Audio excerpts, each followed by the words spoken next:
Maghahain daw po ng resolution si Bongo sa Senado para sa isang parallel na investigasyon kaugnay nga sa drug war ng administrasyon ni dating Pangulong Duterte. Dito natin malalaman, magkakasubukan kung sino yung mga senador na papanig nga dito sa mga ito. Alam na natin, initially kung sino yung mga yon: Bongo, Bato de la Rosa, Robin Padilla. Naandyan po kasi sila sa pwesto nila ngayon para depensahan si Digong. So, ito po ay hindi bago, ito po ay hindi nakakagulat. Natural lamang na itanggi na itong si Bongo at si Bato de la Rosa ang kanila po ng partisipasyon nga. Malaking partisipasyon sa EJK dahil nga doon sa Peking War on Drug na itong si Digong. Ito ang sabi niya: willing pa imbestigahan sa Senado ang drug war ng dating administrasyon ni dating Pangulong Rodrigo Duterte. Yan, gagawa daw sila ng parallel na investigasyon. Ano kayang magiging itsura ng investigasyon na yan? Huwag niyo pong sinuhin ang ibang senator na siguradong hindi na pabor ngayon sa nangyaring or pagdeklara nga ng drug war na itong nakaraang administrasyon. Kung sinasabi na si Bongo na noong panahon daw ni Digong, bawat SONA ay madalas daw palakpakan at standing ovation pa itong mga senators, mga kongresista sa tuwing mababanggit nga ang drug on war. Nang ibig sabihin, mukhang suportado naman daw. Ano daw nangyari ngayon at bakit biglang o tila nabaliktad nga ang sitwasyon? Totoo yun, talagang nababaliktad ang sitwasyon kung nagkakaroon sila ng realization at wala na silang takot para magsalita. Dahil noong mga panahon, ang sabi nga nila ay tinatakot sila netong si Digong. Kaya siguro wala silang choice. Ganoon naman ang sitwasyon ng karamihan noon, natatakot. Kaya nagtataka tayo kung bakit ba kayo takot na takot kay Digong kasi noong mga panahon na yon.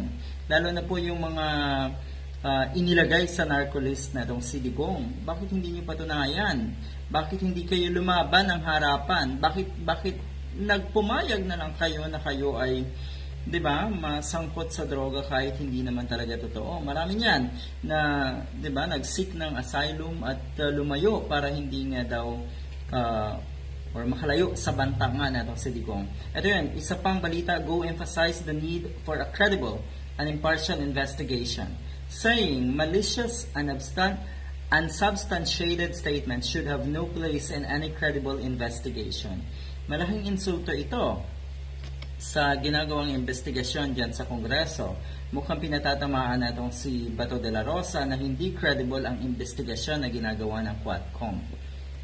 Malaking dagok ito kung tutuusin, pero sana magsalita ang mga bumubuo ng Quadcom.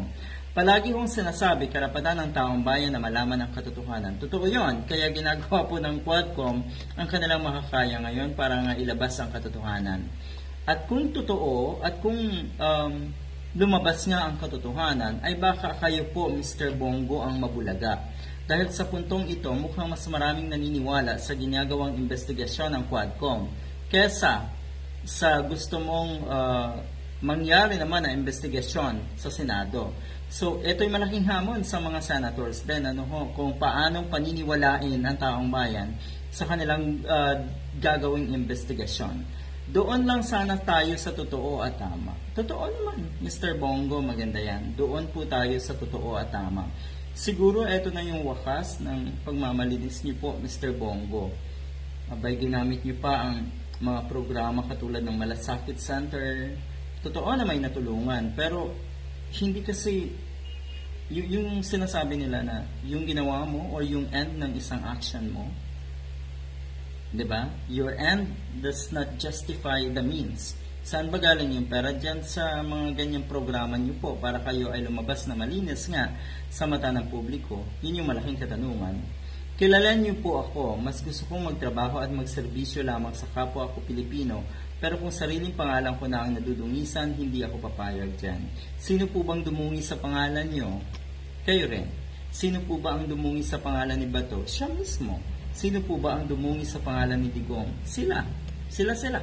Diyan. the circles of the Duterte. Kayo po ang dumudungi sa pangalan nyo. Huwag niyo pong isipin na itong mga ganitong klaseng investigasyon ay ang intensyon ay dungisan kayo. Naku, mahirap yan. Kung talagang madungis na po ang pangalan nyo, lalabas yan. Lalabas ang totoo dahil wala naman talagang lihim na hindi nabubunyag. Ano ho? Good luck.